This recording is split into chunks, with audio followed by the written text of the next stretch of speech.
आज के विषय में मैं आप लोगों को फिर से बताने वाला हूँ मुद्रास्फीति के बारे में। जैसा कि बात करते हैं, आपने कई बार सुना होगा न्यूज़ चैनलों में महंगाई बढ़ी हुई है। कई बार आपने न्यूज़ चैनलों या किसी व्यक्तियों से आपने सुना होगा मुद्रास्फीति हुई है। तो इन दोनों शब्दों से आप बहुत ज़्यादा परिचित हो सकता है ना हो, एक शब्द से बहुत ज़्यादा परिचित हो, दूसरे शब्द से आप बहुत कम परिचित हों। जैसे कि बात करते हैं महंगाई, महंगाई से आप ज़्यादा परिचित होंगे, मुद्रास्फीति से बहुत ही कम परिचित होंगे। तो आइए मैं आपको समझा देता हूँ कि महंगाई क्या है और मुद्रास्फीति क्या है। तो कुछ नहीं समझना है, बस इतना आपको समझना है कि महंगाई और मुद्रास्फीति दोनों एक ही शब्द हैं, दोनों एक ही शब्द हैं। बस आम बोलचाल की भाषा में महंगाई कहा जाता है और अर्थशास्त्र की भाषा में मुद्रास्फीति कहा जाता है। ठीक है, तो इस बात को ध्यान रखिएगा कि मुद्रास्फीति और महंगाई दोनों एक ही शब्द हैं। बस आम बोलचाल की भाषा में क्या कहा जाता है, महंगाई कहा जाता है, और थोड़ा सा अर्थशास्त्र की भाषा में अगर देखा जाए तो मुद्रास्फीति कहा जाता है। अगर आपसे कोई कहता है, अगर आपसे कोई कहता है या आप न्यूज़ चैनल में सुनते हैं कि मुद्रास्फीति बढ़ी हुई है, तो आप क्या समझेंगे, महंगाई बढ़ी हुई है।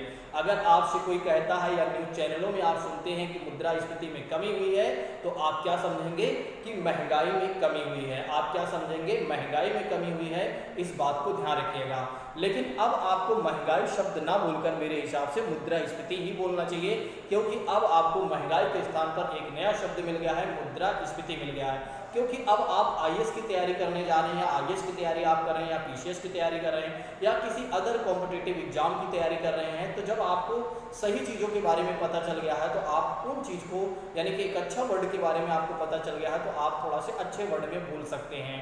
ठीक है, तो महंगाई की जगह पर अगर आप चाहें तो मुद्रास्फीति बोल सकते हैं, नहीं तो अगर आप महंगाई भी बोलना चाहते हैं तो कोई इशू नहीं है, कोई आपको गलत नहीं ठहराएगा, कोई आपको गलत नहीं ठहराएगा। लेकिन अगर आप चाहें तो महंगाई के स्थान पर मुद्रास्फीति बोल सकते हैं, थोड़ा सा अच्छा लगेगा सामने वाले व्यक्ति को लगेगा, जब किसी के सामने आप बोलेंगे कि सामने वाला जो व्यक्ति है वो थोड़ा से पढ़ा लिखा है, यानी कि वो वाकई में आईएएस की तैयारी या पीसीएस की तैयारी या किसी अदर कॉम्पिटिटिव एग्जाम की तैयारी कर रहा है। ठीक है, तो इस बात को ध्यान रखिएगा कि अगर आपसे कोई कहता है कि मुद्रास्फीति बढ़ी हुई है, तो आप क्या समझेंगे, महंगाई बढ़ी हुई है। अगर आपसे कोई कहता है कि मुद्रास्फीति में कमी हुई है, तो आप क्या समझेंगे, महंगाई में कमी हुई है। इस बात को जरूर ध्यान रखिएगा, भूलिएगा नहीं। अब यहाँ पर एक और बात कर लेते हैं कि मुद्रास्फीति को अंग्रेजी में क्या कहा जाता है। तो मुद्रास्फीति को अंग्रेजी में कहा जाता है इन्फ्लेशन कहा जाता है। मुद्रास्फीति को अंग्रेजी में क्या कहा जाता है, इन्फ्लेशन कहा जाता है। इस बात को ध्यान रखिएगा। अब आइए बात करते हैं मुद्रास्फीति के अर्थ या परिभाषा के बारे में। अब आइए बात करते हैं कि मुद्रास्फीति के अर्थ एवं परिभाषा के बारे में। तो आप अर्थ और परिभाषा को भी ध्यान रखिएगा। वस्तुओं एवं सेवाओं की कीमतों में वृद्धि को क्या कहेंगे, मुद्रास्फीति कहेंगे। क्या कहेंगे, मुद्रास्फीति कहेंगे। तो ध्यान रखिएगा, वस्तुओं एवं सेवाओं के कीमतों में वृद्धि को आप क्या कहेंगे, मुद्रास्फीति कहेंगे। वस्तुओं और सेवाओं के कीमतों में वृद्धि को आप क्या कहेंगे, मुद्रास्फीति कहेंगे। इस बात को ध्यान रखिएगा। यहाँ पर एक और बातें मैं आपसे साझा करना चाहूँगा। केवल एक वस्तु के दाम बढ़ जाने को आप मुद्रास्फीति नहीं कहेंगे। केवल एक वस्तु के दाम बढ़ जाने को आप मुद्रास्फीति नहीं कहेंगे। जैसे इसको आप ऐसे समझिए, जैसे मान लीजिए केवल प्याज के दाम बढ़ी हुई है या केवल आलू के दाम बढ़ी हुई है या बढ़ा हुआ है, तो आप ये नहीं कहेंगे कि महंगाई बढ़ गई है। केवल उस वस्तु के दाम बढ़े हुए हैं, ना कि महंगाई बढ़ी हुई है। ठीक है, तो इस बात को ध्यान रखिएगा। केवल एक वस्तु के दाम बढ़ जाने को मुद्रास्फीति नहीं कहेंगे। जब सभी वस्तुओं के दाम बढ़ जाते हैं तो हम क्या कहते हैं, मुद्रास्फीति हुई है, यानी कि महंगाई बढ़ी हुई है। ठीक है, जब सभी वस्तुओं के दाम बढ़ जाते हैं तो आप क्या कहेंगे, महंगाई बढ़ी हुई है, यानी कि मुद्रास्फीति बढ़ी हुई है।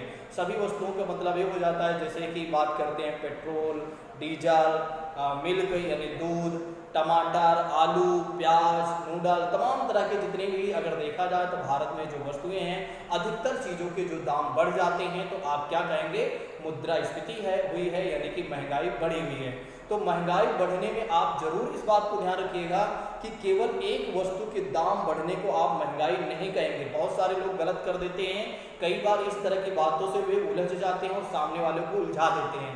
बोलते हैं कि अरे मैं तो बहुत अच्छे से पढ़ा हूँ, मैंने किताब में पढ़ा था, मैंने वहाँ इंटरनेट पे पढ़ा था, मैंने किसी यूट्यूब चैनल पर देखा था, ठीक है। तो वहाँ पर आपने हो सकता है पूरी बातें ना पढ़ा हो सकता है आपने पूरी बातें समझा ना हो और आपने केवल एक बातें समझ लिया हो और सीधा आप एक तरीके से दूसरे से पंगा कर ले रहे हैं, ठीक है। तो इसलिए पूरी बात आपको जानकारी होनी चाहिए, पूरी बात आपको समझना चाहिए, उसके बाद ही किसी अपनी बात को रखना चाहिए किसी व्यक्ति के समक्ष या किसी समूह के समक्ष। तो ध्यान रखिएगा, जब केवल एक वस्तु के दाम बढ़ जाते हैं तो आप उसे नहीं कहेंगे कि महंगाई बढ़ी हुई है। केवल एक वस्तु के दाम बढ़ने को आप महंगाई नहीं कहेंगे। जब सभी वस्तु और सेवाओं के दाम बढ़ते हैं यानी कीमतों में वृद्धि होती है तो आप क्या कहेंगे, महंगाई बढ़ी हुई है यानी कि मुद्रास्फीति बढ़ी हुई है। अगर सभी वस्तुओं और सेवाओं के दाम घटे हुए हैं या अधिकतर वस्तुओं और सेवाओं के दाम कम हुए हैं तो आप क्या कहेंगे, मुद्रास्फीति में कमी हुई है यानी कि महंगाई में कमी हुई है। मुझे लगता है कि मेरी बातें आप लोगों को समझ में आ गई हैं यहाँ तक। यदि आप लोगों को मेरी बातें समझ में आ गई हैं तो जल्दी से एक बार कमेंट करिए कि यस सर, जो आपने हमें समझाया है बिल्कुल यहाँ तक क्लियर है। इसको एक चार्ट के माध्यम से भी आप समझ लीजिए। यहाँ पर मैंने एक चार्ट पहले से बनाया हुआ है ताकि आपको और अच्छे से मेरी बातें समझ में आ जाएं। देखिए, केवल 2-4 दिन के प्राइस बढ़ने नहीं, कम से कम अगर देखा जाए तो साल 2 साल कह सकते हैं या आने वाले 2-3-4 महीनों से लगातार वस्तुओं और सेवाओं के दाम बढ़ रहे हैं तो आप क्या कहेंगे, मुद्रास्फीति हुई है यानी कि महंगाई बढ़ी हुई है। ध्यान रखिएगा, केवल एक दिन के नहीं कि रातों रात कुछ हो गया, ठीक है, किसी एक वस्तु के दाम बढ़ गए। जैसे मान लीजिए पेट्रोल का दाम रातों रात बढ़ गया तो आप ये नहीं कहेंगे कि महंगाई बढ़ गई है, ठीक है, आप ये कहेंगे कि पेट्रोल का दाम बढ़ गया है ना कि महंगाई बढ़ी हुई है, ठीक है। केवल एक वस्तु के दाम बढ़े हुए हैं। अगर लगातार क्या है कि सभी वस्तुओं और सेवाओं के दाम बढ़ते जा रहे हैं या अधिकतर वस्तुओं और सेवाओं के दाम बढ़ते जा रहे हैं लगातार पिछले 2-3 महीनों से या सालों से, तो आप क्या कहेंगे, महंगाई बढ़ी हुई है। पिछले 2-3 महीनों से अगर देखा जाए तो वस्तुओं और सेवाओं के दाम बढ़ते जा रहे हैं, पिछले 2-3 सालों से या काफ़ी सालों से कह सकते हैं, जब से भी आप देखना चाहते हैं।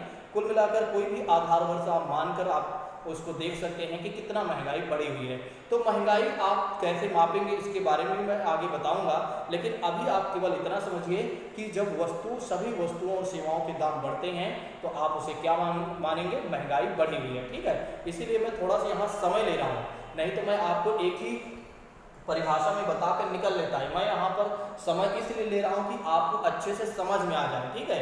मेरा कोई उद्देश्य नहीं है कि मैं इतने ही शब्द को काफ़ी देर आपको समझाता रहूँ, इतनी ही बातों को समझाता रहूँ। बस मेरा उद्देश्य ये है कि आपकी जो बेसिक है वो कंप्लीट हो जाए। अगर बेसिक एक बार आपका कंप्लीट हो गया तो ये मान के चलिए कि आपको सब कुछ आने लगा। इसके बाद आपको समझने में कहीं पर भी असहजता नहीं होगी। आइए इस चार्ट के माध्यम से थोड़ा सा समझते हैं। वैसे हमने बहुत पुराना डेटा लिया हुआ है, इतना पुराना डेटा लिया नहीं जाता है, ठीक है, लेकिन फिर भी मैं चाहता हूं कि आपको पूरा एक तरीके से स्टार्टिंग से बताऊं कि कैसे क्या क्या चीज़ें हुई हैं, ठीक है। तो जैसे कि अगर आप देख रहे हैं मैंने वहाँ से लिया है 1947 से लिया है। तो 1947 की बात करते हैं तो जब हमारा देश आज़ाद हुआ था तो उस समय अगर देखा जाए तो गाय के मिल्क कह सकते हैं या एक काऊ मिल्क कह सकते हैं या केवल मिल्क भी कह सकते हैं, तो बस बहुत ज़्यादा डिफरेंस नहीं होगा कि गाय और भैंस के दूध में बहुत ज़्यादा अंतर होगा उसके प्राइस में। लेकिन यहाँ पर थोड़ा सा मैंने कोड कर दिया है ताकि थोड़ा सा आपको समझ में आ जाए जल्दी। देखिए, अगर देखा जाए तो काऊ मिल्क की बात करते हैं तो 1947 में जो प्रति लीटर जो दाम था इसका 12 पैसे इसके दाम था, ठीक है। तो 12 पैसे इसके दाम था। अब इस ध्यान रखिएगा। अब दूसरी बात करते हैं 1947 में पेट्रोल की कीमत कितना है प्रति लीटर की बात करते हैं तो 1 लीटर पेट्रोल के दाम था 1 लीटर पेट्रोल का दाम था 27 पैसे। अब बात करते हैं सोना यानी कि गोल्ड की बात करते हैं तो 1947 में अगर देखा जाए तो 10 ग्राम गोल्ड की जो कीमत थी, 10 ग्राम जो गोल्ड की कीमत थी या कीमत था अगर देखा जाए तो 88 रुपये 62 पैसे, 88 रुपये 62 पैसे 10 ग्राम गोल्ड की कीमत थी या था। इस बात को ध्यान रखिएगा। नेक्स्ट बात करते हैं, फिर उसके बाद अगर देखा जाए तो 1975 का हमने डेटा लिया हुआ है, ठीक है। तो ये देखिए एकदम अप्रोप्रिएट डेटा नहीं है, बस ये मान के चलिए आसपास की चीज़ें हैं, ठीक है, आसपास के ही डेटा हैं, बस अप्रोप्रिएट इसे आप नहीं मानेंगे क्योंकि हो सकता है कि इसकी वेबसाइट पर कहीं कुछ अलग दिया हो। ठीक है, लेकिन हाँ इतना आप मान के चलिए कि आसपास की चीज़ें हैं, इतना ही, आसपास बहुत ज़्यादा डिफरेंस नहीं होगा, 2-4 पैसे या 2-4 रुपए के ऊपर नीचे हो सकता है बस। ठीक है, अब बात करते हैं 1975 में अगर देखा जाए तो 1975 की बात करते हैं तो जो एक तरीके से काऊ मिल्क यानी कि दूध की जो कीमत है प्रति लीटर 2 रुपये 50 पैसे, 2 रुपये 50 पैसे थे। और नेक्स्ट बात करते हैं पेट्रोल का कीमत अगर देखा जाए तो पर लीटर अगर देखा जाए तो 1 रुपये 70 पैसे आप देख सकते हैं, 1 रुपये 70 पैसे। और वहीं पर 10 ग्राम गोल्ड की कीमत अगर देखा जाए तो कितना था, तो 10 ग्राम गोल्ड की कीमत अगर देखा जाए तो 540 रुपये था। ठीक है, नेक्स्ट बात करते हैं, अब उसके बाद देखिए सीधा हमने 2022 की कीमत को ले लिया। अब ये मत समझिएगा कि कैसे इतनी ज़्यादा महंगाई हो गई। देखिए 1975 के बाद 1976 भी आया होगा, 77 भी आया होगा, 78 भी आया होगा, ठीक है, 79 भी आया होगा, 80 भी आया होगा। कुल मिलाकर ऐसे धीरे धीरे सारी चीज़ें बड़ी होंगी, ऐसा नहीं हुआ है कि अचानक सब कुछ हो गया है। ठीक है, अचानक ऐसा कुछ नहीं हुआ है, ये सारी चीज़ें धीरे धीरे बड़ी हुई है। लेकिन आपको मैं ये दिखाना चाह रहा हूँ कि देखिए कि 1947 में जिस चीज़ की कीमत एक तरीके से 12 पैसे था और आज उसकी कीमत अगर देखा जाए तो कितना हो गया है, 68 रुपये लगभग में हो गया है। तो अगर आज दूध की कीमत अगर देखा जाए तो 68 रुपये हो गया है, यानी कि 2022 के डेटा के अनुसार, 2022 के डेटा के अनुसार 68 रुपये या 70 रुपये भी आप देख सकते हैं। ठीक है, कहीं कहीं पर 70 रुपये भी मिलता है। चलिए नेक्स्ट बात करते हैं, वहीं पर अगर देखा जाए तो पेट्रोल की कीमत जहां पर 1947 में अगर देखा जाए तो 27 पैसे थे, 27 पैसा था, और आज यहाँ पर आप देख रहे हैं तो 96 रुपये के आसपास हो गया है, 96 रुपये यानी कि 96 रुपीज़ के आसपास हो गया है पर लीटर पेट्रोल का कीमत। नेक्स्ट बात करते हैं, वहीं अगर देखा जाए तो गोल्ड के बारे में बात करते हैं तो 10 ग्राम गोल्ड की कीमत अगर देखा जाए तो 1947 में 88 रुपये 62 पैसे था, 88 रुपये 62 पैसे था। और यहाँ पर अगर देखा जाए तो 2022 में अगर देखा जाए तो 53,620 रुपये 10 ग्राम गोल्ड की कीमत का दाम हो चुका है। ठीक है, तो 10 ग्राम गोल्ड की कीमत कितना है, 53,620 रुपये के आसपास आप देख सकते हैं। तो यानी कि महंगाई इसे कहा जाएगा, महंगाई बढ़ी हुई है। एक समय था कि जैसे कि मेरे हाथ में जो मार्कर है, अब इस समय क्या, पहले ये मिलता था 25 रुपये के। ठीक है, या आप इसके बारे में बात कर सकते हैं, अभी मैंने 6-7 दिन पहले ही मैं इसको लेकर आया हूँ। पिछले अगर 2018 की बात करते हैं, 2018 में मैं पढ़ा रहा था, तो 2018 से जब मैंने पढ़ाना शुरू किया तो इसकी जो रेट था वो था एक तरीके से 25 रुपये था। और आज अगर अभी मैं लिया हूँ 2-4-10 दिन पहले, तो इसका जो रेट है वो 30 रुपये हो गया, अब 30 रुपये के मिलता है। ठीक है, तो आप समझ सकते हैं कि महंगाई हुई है या नहीं। ठीक है, तो इसे क्या कहा जाएगा, महंगाई कहा जाएगा। इसे क्या कहा जाएगा, महंगाई कहा जाएगा, यानी कि मुद्रास्फीति कहा जाएगा। अभी मैं आपको ये नहीं बता रहा हूँ कि मुद्रास्फीति अच्छी है या बुरी है, महंगाई का बढ़ना अच्छा है या बुरा है। ठीक है, इसके बारे में मैं आगे चर्चा करूँगा। अभी केवल और केवल मेरा उद्देश्य ये है कि आपको पहले मैं महंगाई अच्छे से समझा दूँ, उसके बाद ही महंगाई अच्छी है या बुरी है या इसके क्या प्रभाव है, इसके बारे में मैं आगे आपको बताऊँगा। ठीक है, तो मुझे लगता है कि मेरी बातें आप लोगों को समझ में आ गई हैं कि मुद्रास्फीति का क्या मतलब हो जाता है। तो ध्यान रखिएगा, वस्तुओं और सेवाओं की कीमतों में वृद्धि को आप क्या कहेंगे, मुद्रास्फीति कहेंगे। अगर कोई आपसे कहता है कि मुद्रास्फीति बढ़ी हुई है तो आप क्या कहेंगे, आप क्या समझेंगे, महंगाई बढ़ी हुई है। ठीक है, अब आइए बात करते हैं, एक और बातें जोड़ देता हूँ, नहीं फिर आप सोचेंगे उसको नहीं बताएं। तो अगर आपसे कोई कहता है कि मुद्रास्फीति में कमी हुई है तो आप क्या समझेंगे, महंगाई में कमी हुई है। ठीक है, तो इस बात को ध्यान रखिएगा। अब आइए बात कर लेते हैं मुद्रास्फीति बढ़ने के कौन कौन से कारक जिम्मेदार हैं। ठीक है, यानी कि मुद्रास्फीति बढ़ने के कौन कौन से कारक जिम्मेदार हैं। वैसे तो अगर देखा जाए तो मुद्रास्फीति के बढ़ने के कई कारक जिम्मेदार हैं, लेकिन मुख्यतः अगर देखा जाए तो 2 कारक ज़्यादा जिम्मेदार माने जाते हैं और हम 2 ही कारक के माध्यम से सब समझते हैं।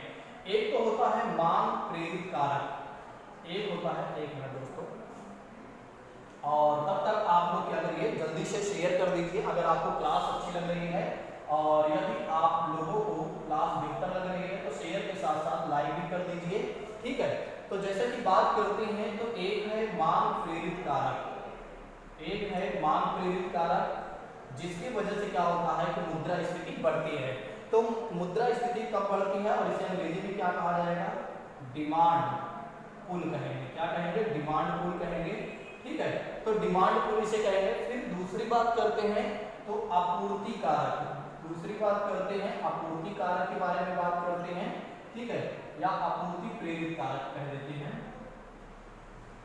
आपूर्ति प्रेरित कारक की बात करते हैं तो इसे क्या कहा जाएगा, सप्लाई पुल कहा जाएगा। क्या कहा जाएगा, सप्लाई पुल कहा जाएगा। ठीक है, इसे क्या कहा जाएगा, सप्लाई पुल। एक तो पहला कारक है मांग प्रेरित कारक, तो मांग की वजह से भी क्या होता है कि महंगाई बढ़ती है। और दूसरी बात करते हैं आपूर्ति प्रेरित कारक की बात करते हैं, जिसे सप्लाई पुल कहा जाता है, जिसे सप्लाई पुल कहा जाता है। इस बात को ध्यान रखिएगा। हाँ, तो दूसरे कारक के बारे में बात कर रहे थे, तो आपूर्ति प्रेरित कारक के बारे में बात कर रहे थे। तो आपूर्ति की वजह से भी, यानी कि आपूर्ति कम होने की वजह से भी क्या होता है, महंगाई बढ़ती है। तो ध्यान रखिएगा, महंगाई बढ़ने के दो कारक हैं। वैसे तो कई कारक हैं, लेकिन मुख्यतः अगर देखा जाए तो दो कारक हैं। एक तो पहले कारक के बारे में बात करते हैं, तो मैंने आपको बताया मांग प्रेरित कारक, जिसकी वजह से क्या होता है, महंगाई बढ़ती है। और दूसरी बात करते हैं तो आपूर्ति प्रेरित कारक के बारे में बात करते हैं, तो इसकी वजह से भी क्या होता है, महंगाई बढ़ती है। इसको एक उदाहरण के माध्यम से आप समझ लीजिए। देखिए, जब क्या होता है कि वस्तुओं और सेवाओं, जब क्या होता है, वस्तुओं और सेवाओं की मांग बढ़ा दी जाती है। जब वस्तुओं और सेवाओं की मांग आप बढ़ा देंगे, देखिए, जब वस्तुओं और सेवाओं के डिमांड आप बढ़ा देंगे, तो फिर क्या होगा कि वस्तुओं और सेवाओं की कीमतों में वृद्धि होगी। क्या होगा, कीमतों में वृद्धि होगी, और जिसकी वजह से फिर क्या होगा, महंगाई बढ़ेगी। जिसकी वजह से क्या होगा, महंगाई बढ़ेगी, यानी फिर उसे क्या कहा जाएगा, महंगाई हो गई है। देखिए अब कैसे आप वस्तुओं और सेवाओं की मांग बढ़ाते हैं। जैसा कि बात करते हैं कि कई बार क्या होता है कि आपके पास पैसे ज़्यादा आ जाते हैं। मान लीजिए सपोज दैट अभी आपके पास कुछ नहीं है, समझिएगा इस कहानी को। मान लीजिए अभी आप बैठे हुए हैं और इस समय आपके पास 1 रुपये भी नहीं है, आप अच्छे से बैठे हुए हैं, ठीक है, आराम से आप बैठे हुए हैं, इत्मीनान से आप हमारी क्लास को देख रहे हैं। लेकिन अब आप सोचिए, फिर से आप सोचिए कि आपके हाथ में हमने 10-10 हज़ार रुपये रख दिया, ठीक है, आपके अकाउंट में हमने 10-10 हज़ार रुपये रख दिया, तो आप क्या करेंगे, क्लास को बंद कर देंगे। और क्लास को बंद करेंगे और तुरंत आपके दिमाग में आएगा कि भैया पैसा आ चुका है, अब हमें कुछ करना चाहिए। अब जैसे ही पैसा आपके पास आया, तो आप क्या कर रहे हैं, आप क्या करना शुरू कर दिए, आप कपड़ा लेना शुरू कर दिए, आप फ़ोन लेना शुरू कर दिए। आप जो हेयर कटिंग आपको करवाना था, तो पहले आप 25 रुपये में हेयर कटिंग करवा रहे थे, अब आप देखेंगे कि कोई अच्छा सैलून मिले जहां 500 रुपये लगे, क्योंकि आपके पास पैसे आ गए हैं। तो जब आपके पास पैसे ज़्यादा हो जाते हैं, यानी कि जब जनता के पास पैसा ज़्यादा हो जाते हैं, तो फिर क्या होता है कि जनता वस्तुओं और सेवाओं की मांग बढ़ा देता है। जब इधर वस्तुओं और सेवाओं की मांग बढ़ जाती है, तो उधर जो दुकानदार होते हैं या जो प्रोडक्शन कंपनी होती है, उनको पता चल जाता है कि भाई जनता के पास पैसे तो आ चुके हैं और वे वस्तुओं और सेवाओं की डिमांड बढ़ा रहे हैं और लगातार वे मांग कर रहे हैं। तो फिर वे लोग क्या करते हैं, तुरंत ही लाभ कमाने के लिए वस्तुओं और सेवाओं की कीमतों में वृद्धि कर देते हैं। और जब वस्तुओं और सेवाओं की कीमतों में वृद्धि हो गई, तो उसे क्या कहा जाता है, महंगाई हो गई। क्योंकि महंगाई बढ़ गई, यानी कि मुद्रास्फीति बढ़ गई।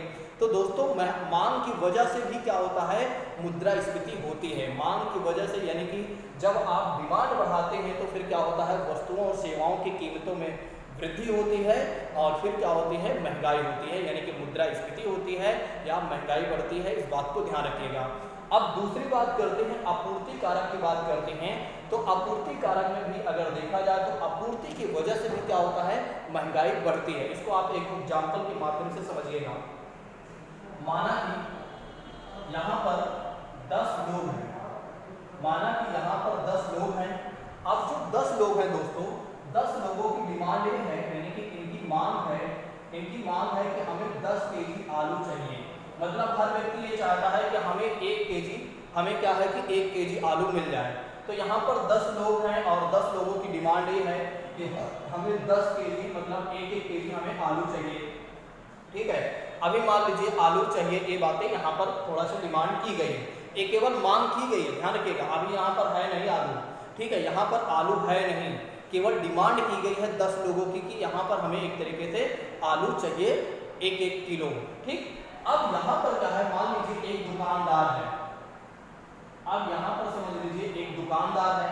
अब उसके पास क्या है कि आलू जो है वो 7 केजी ही है, उसके पास क्या है कि आलू जो है 7 केजी है, उसके पास क्या है कि आलू है जो 7 केजी है। ठीक है, अब लोगों ने क्या किया, डिमांड बढ़ाया और दुकानदार से एक तरीके से डिमांड बढ़ाया कि भैया एक तरीके से हमें आलू चाहिए, हमें आलू चाहिए। लेकिन आलू कितना चाहिए, सभी ने कहा कि भाई हमें 1-1 केजी चाहिए। लेकिन दुकानदार के पास अगर देखा जाए सप्लाई के रूप में, आपूर्ति के रूप में अगर देखा जाए तो केवल और केवल उसके पास 7 केजी ही है, उसके पास केवल 7 केजी हैं। अब यहाँ पर क्या होगा, दुकानदार ये करेगा कि भाई खरीदने वाले लोग ज़्यादा हैं और एक तरीके से वस्तु की जो खरीदने वाले लोग ज़्यादा हैं और वस्तु की मात्रा अगर देखा जाए तो कम है, यानी कि आपूर्ति के रूप में अगर देखा जाए तो हमारे पास कम है और अगर जो मांग बढ़ा भी रहे हैं, अब हमारे पास आलू आ भी नहीं पाएगी या आलू आने में काफ़ी समय लगेगा।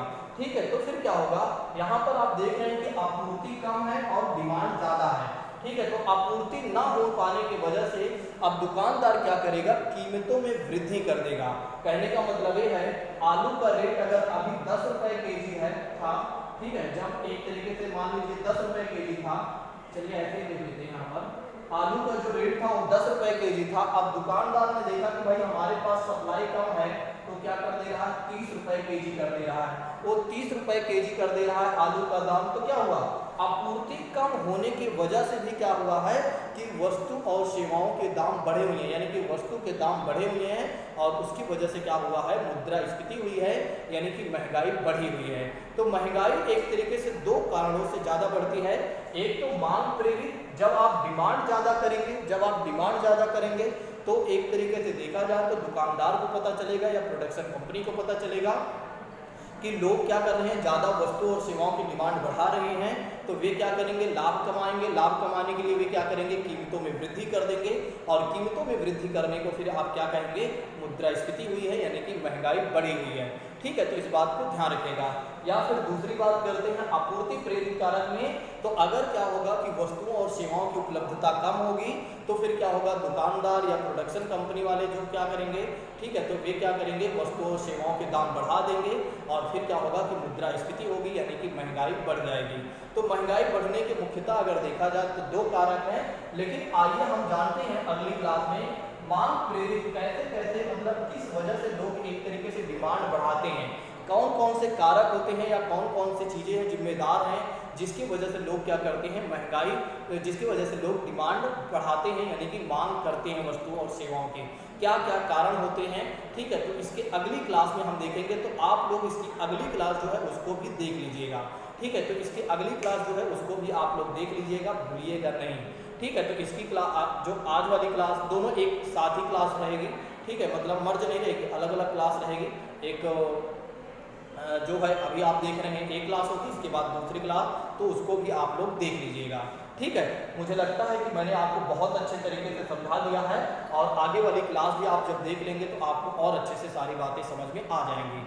तो दोस्तों, यदि आप लोगों को क्लास बेहतर लगी हो तो जाते जाते एक बार कमेंट करके जरूर जाइएगा और बताइएगा कि यस सर, जो आपने हमें समझाया हुआ है बिल्कुल क्लियर है। और फिर भी अगर आपको कोई बातें समझ में नहीं आई हुई है तो एक बार आप कमेंट करके जरूर बताइएगा। ठीक है, तो भूलिएगा नहीं, कमेंट करके जरूर बताइएगा। Thank you so much. जय हिंद दोस्तों, take care all of you.